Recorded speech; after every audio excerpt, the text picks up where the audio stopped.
My first day as a member of the 501st. It was hot, it was sandy, chaotic. Nothing at all like the simulations on Camino. Of course, that's pretty much the way it was for all of us, wasn't it? All that breeding, all those years of training. It doesn't really prepare you for all the screaming or the blood, does it? Frankly, I'm still amazed we ever made it through the first hour. Never mind the first day. Incredibly, the 501st survived the crucible of Geonosis, emerging battle-hardened and ready for whatever the war would throw at us. In the waning months of the Clone Wars, the 501st faced missions critical to the agenda of Chancellor Palpatine. When we arrived at the bombed-out ruins of Megiddo, our Jedi commander believed we had been sent to take out a droid energy collector. What Ki-Adi-Mundi didn't know, however, was that our unit of the 501st was really after an experimental Megiddan power source that the Chancellor wanted for his super laser. Keeping Mundi in the dark wasn't easy. The Jedi had become increasingly wary of the Chancellor's doings, and were on the lookout for the slightest hint of treachery. Just like the rest of them, though, he never caught whiff of what was really going on until it was far too late.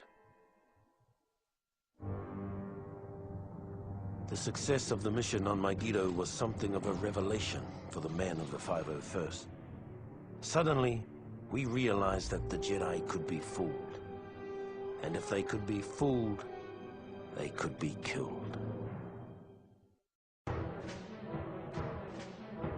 As the Clone Wars progressed, more and more ground-based legions found themselves pressed into space combat, including the fighting forces of the 501st. For months, every hour of our downtime was spent in the simulator, preparing for the time we would face our enemies from the cockpit of a 170. Finally, the day came to earn our wings. The CIS had staged a daring kidnapping of Chancellor Palpatine and was being escorted from Coruscant by a fleet of separatist ships.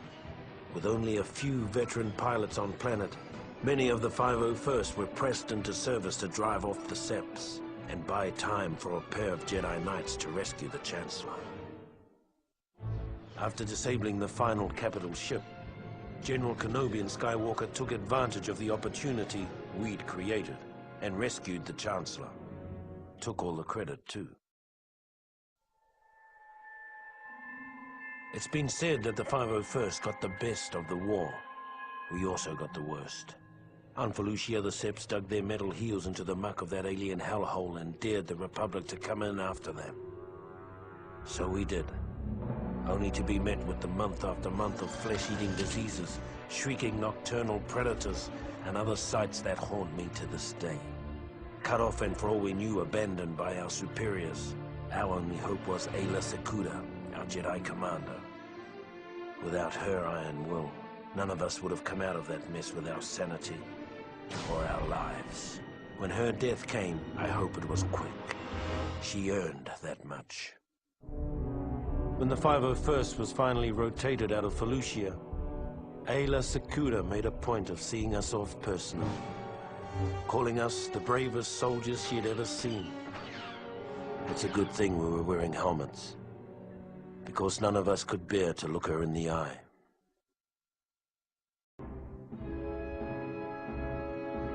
When the Separatists' invasion of Kashyyyk caught the Republic flat-footed, a detachment of the 501st was sent in to stop the bleeding until reinforcements could arrive.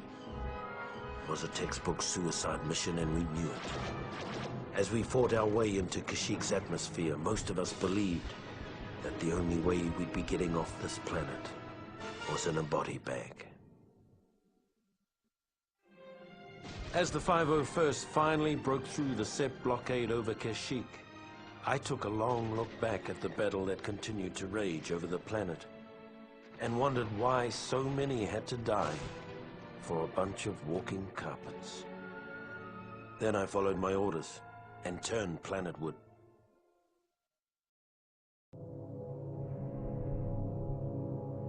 When we arrived on Kashyyyk, things were just as bad as we feared.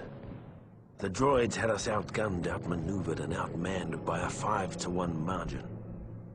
What none of us had counted on was the Wookiees. We'd all heard the stories, of course, but we'd never fought next to them. Never seen them rip apart a droid with their bare hands. They were magnificent. Even so, it was still a suicide mission. At least it was until Master Yoda arrived. Then it became a battle. A winnable battle. With the timely arrival of Master Yoda, the 501st was able to hold the line against the Seps on Kashyyyk. We left as heroes. Years later, we'd return as conquerors.